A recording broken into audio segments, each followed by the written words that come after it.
Dear class, welcome back to State and Local Government. Today we're going to focus on the last part of the semester.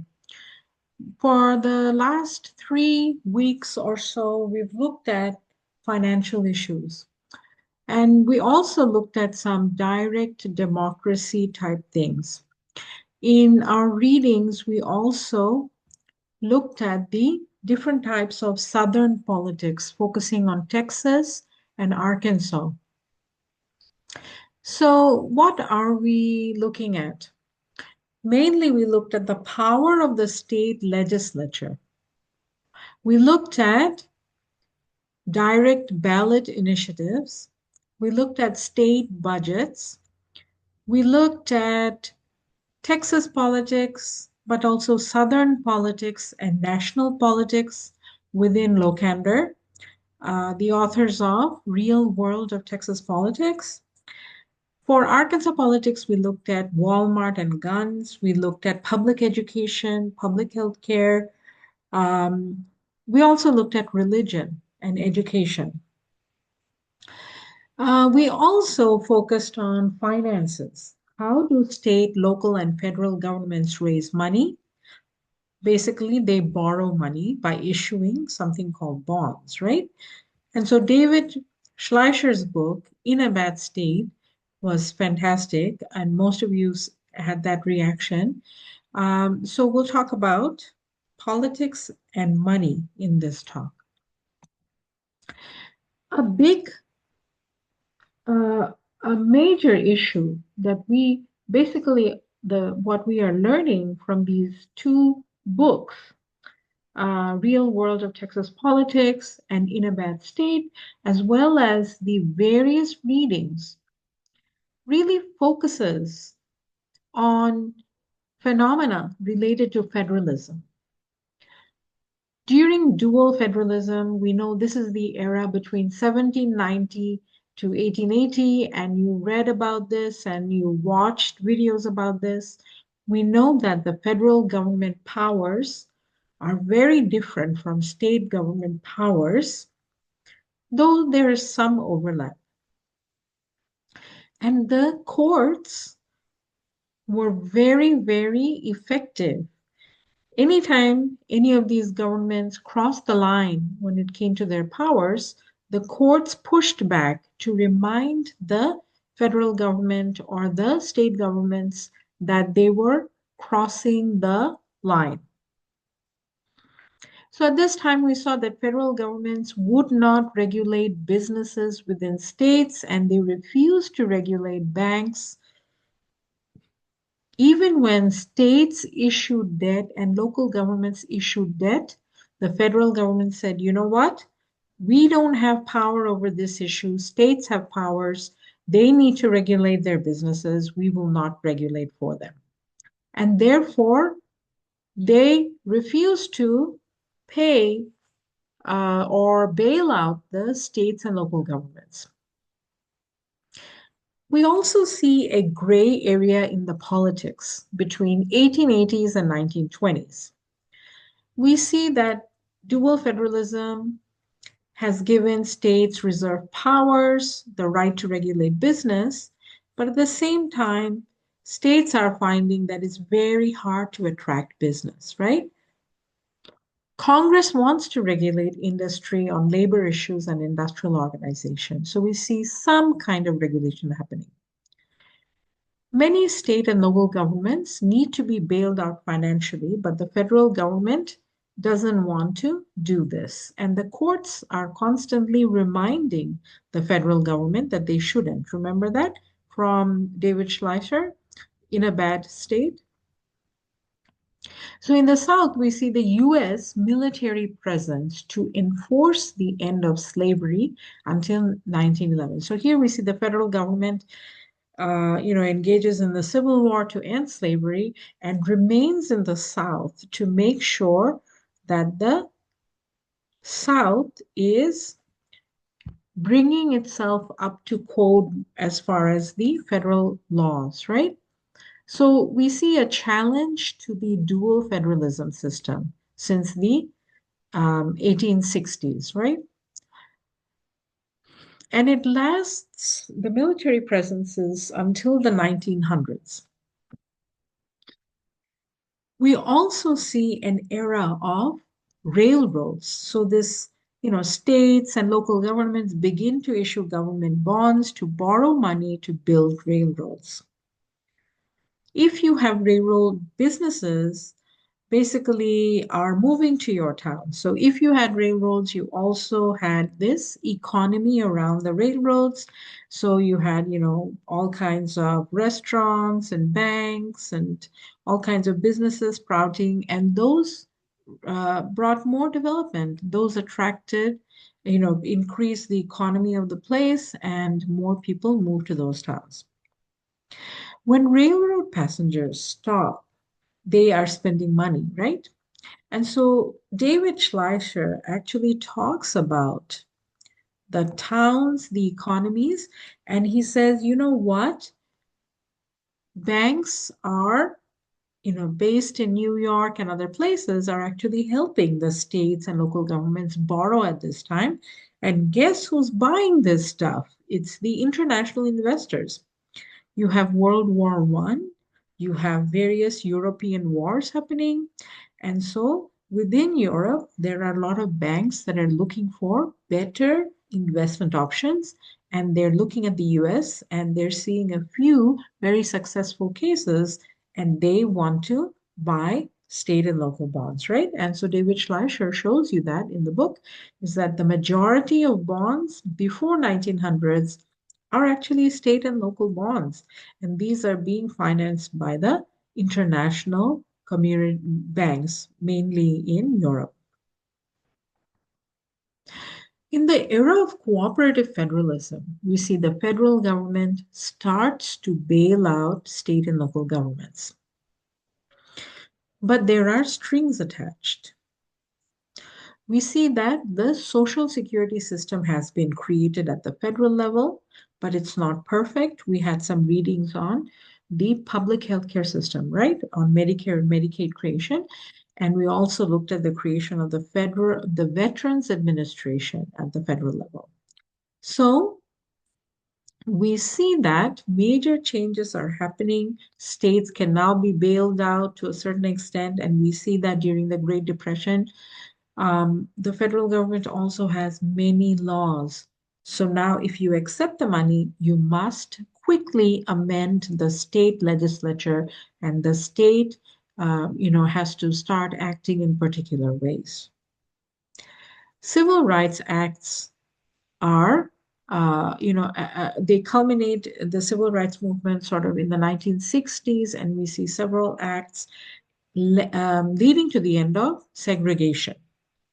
And these two are being enforced by the federal government through these strings attached, right? So you get all these block grants, but you also get conditions. They're not free.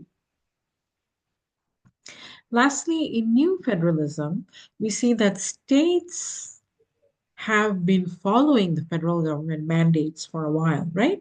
They've been getting block grants, but there are strings. They've been changing the system. They didn't like to end segregation in many parts, but they did it because they like the money and they need, they're appreciative of the gesture, the help that they're getting from the federal government. Now, Reagan steps in the 1980s. He comes to power by suggesting that the federal government has too much power and that the states, should actually be in charge of spending. So now we see that large block grants are happening, but the strings are being reduced. And now state and local governments can do as they please. Southern states at this time start to talk more and more about voucher systems in the K to 12 educational system. The argument is that private businesses can do better. And in economics, we have this term that government spending leads to crowding out of investment, meaning that when the government spends money, and perhaps the government is doing it through its agencies and its local government and state government, well, the private sector then feels competition and it might actually be destroyed. And so eventually, this is a bad thing to have too much large government. So the argument that southern states are using is that private businesses, number one, can do better. They create more economic opportunity, and there is a real need to be filled.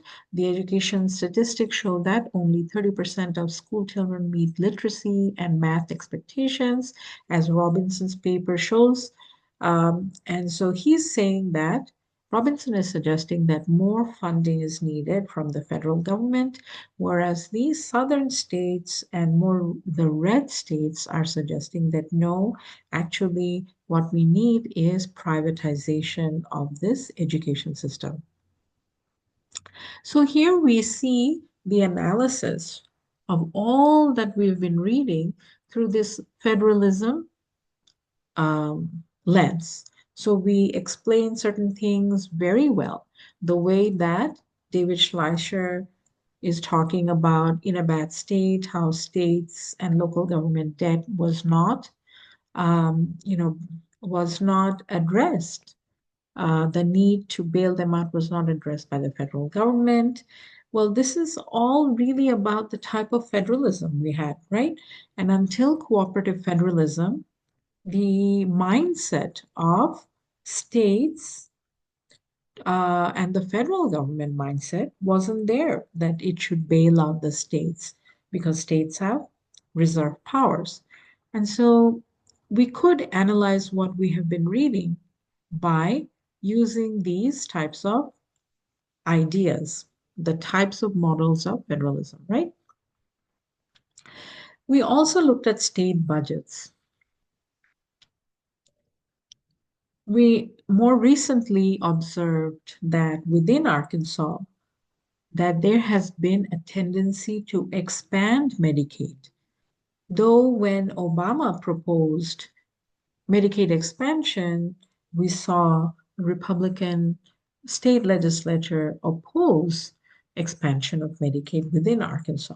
But since COVID, the debate has changed. More and more the state legislature favors expansion of Medicaid because we saw the type of bills that people were getting with COVID.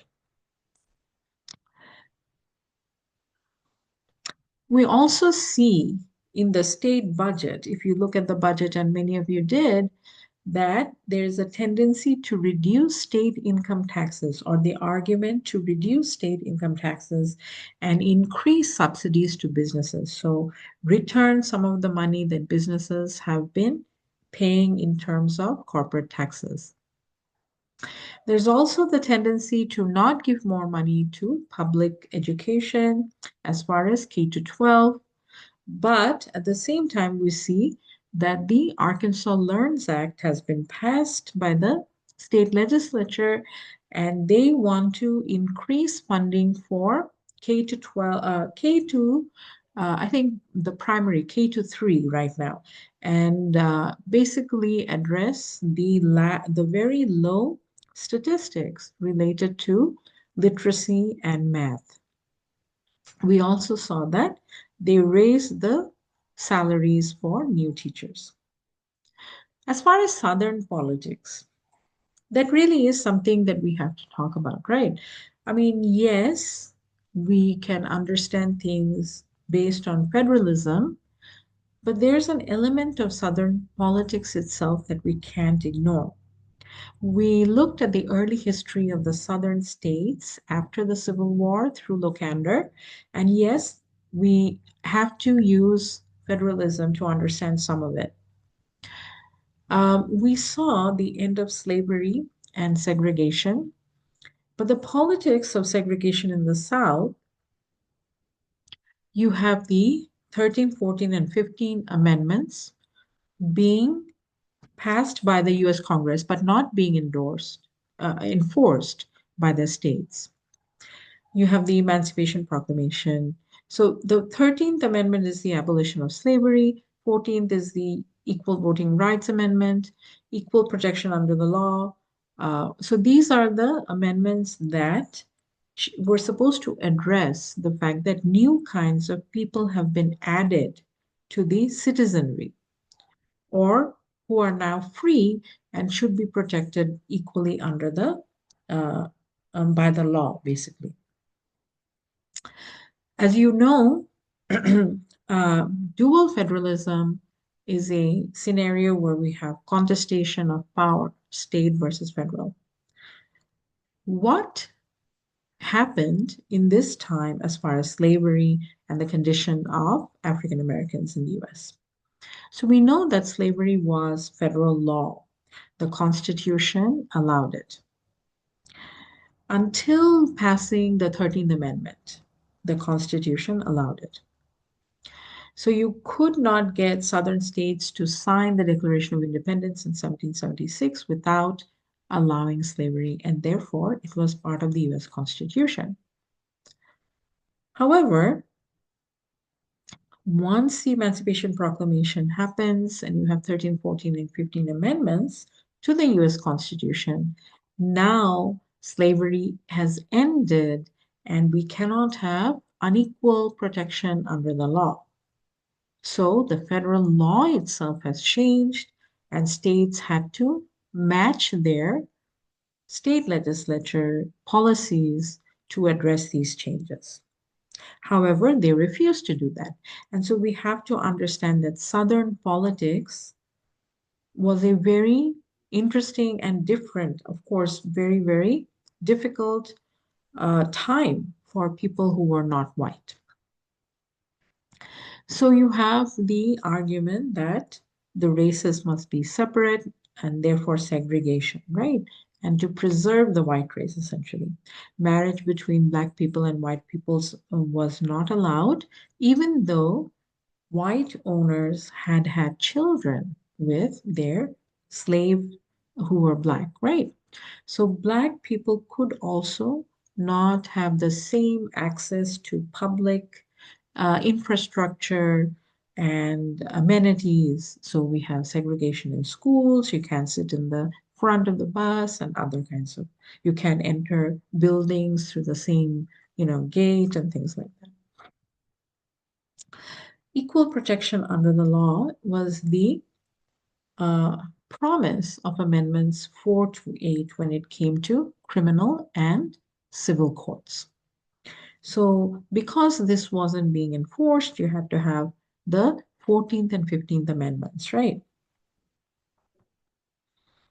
So we also saw from Lokander that civil rights movement, it's not just about, slavery and segregation. It's also about women's suffrage. It's also about Native American rights. It's also about Hispanic people's rights.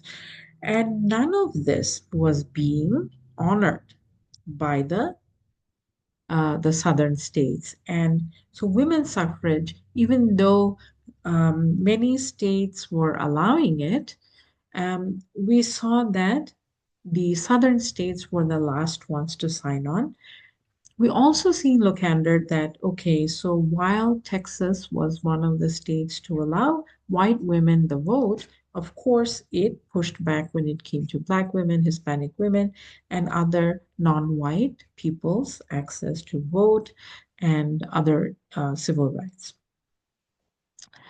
Equal access to public education, public health care, but also land rights, land ownership rights, farmers' access to loans from the US Department of Agriculture, home loans. These things were affected by segregation policies, right? So we saw that Texas and other southern states like Arkansas, there were problems as far as equal access. And so this, culmination of the civil rights movement in the 1960s led to more equal access. What about the power of courts? So we see that, the US Constitution gives certain rights to states and certain rights to the federal government. And we saw during dual federalism that courts were challenging every time these powers were not being respected. So supremacy law, however, says that states must enforce the federal law. Once something becomes federal law, states must enforce it. They must amend their constitutions. However, courts, we saw, could not succeed alone. You needed to have the US military presence in the South after the Civil War, right? And so this is very interesting because we think about the US government as this democracy where the powers are explained by the US Constitution and the courts exist, the executive body exists, and the legislative body exists, right? So everything should be functioning. But we see that there are problems. Sometimes things don't function. So we also learn from the readings that state constitutions had to change and they faced difficult times. It's very difficult to change state legislature politics, according to Lokander. If you look at Texas, right? You have to address state legislature rules. State constitutions are often long and hard to understand, hard to get people to amend things. You have to work with people. Look at what happened with the George Bush administration. They had to make friends with the Dixiecrats and, in fact, change the type of politics they were following in the Republican Party. Lastly, state powers are viewed as something to preserve and cherish.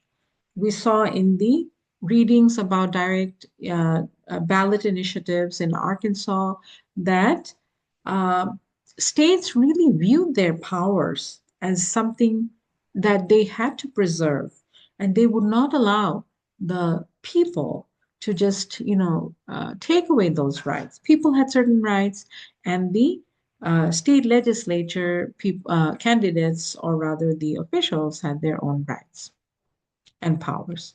So let's stop here. This is the last lecture. I don't want to give everything up in the books that you read because, they're very interesting and you should take the time to read those. With that, I'm going to sign out and thank you for a great semester.